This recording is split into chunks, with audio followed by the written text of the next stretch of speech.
first option I gave or mentioned today in the session was having a password locker. And I mentioned LastPass as an example. There are others out there, but LastPass is basically promoting this one password. You learn their password, and then it basically logs you into your various accounts, your various applications. Not a bad option, but if you use LastPass, I really want you to make sure you have two-step verification set up. That's key. I know that was like my theme today, two-step on everything, but especially LastPass, because they basically are logging you into all these accounts. And the good thing about LastPass is it doesn't have to be all of your accounts. You can say, you know, my bank and this account, I don't want LastPass to use. So very, very important accounts, maybe you keep them out of LastPass and you memorize those passwords. And the reason I say that is because what if LastPass gets hacked, right?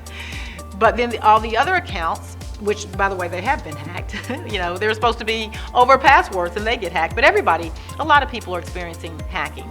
So LastPass is an option, or password locker certainly is an option, and they give a very complicated password. They log you in with a very complicated password, and it's not one you have to remember.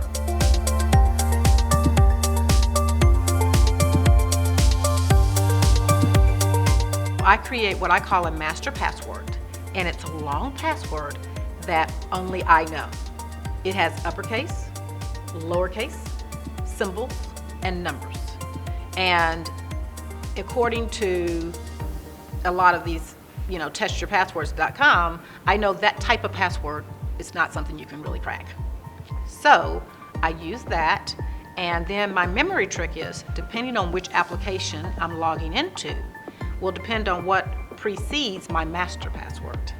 So the example I used today was, if I'm logging into Facebook, I kind of have these phonetic sounds, letters.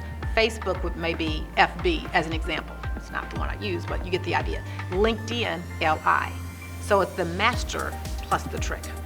And if I'm required to change my password every, say, 60 to 90 days, then let's say every 30 days even, then I end my master password with an underscore, JAN for January, and the year, FEB, and the year. So each month has its own change in coding.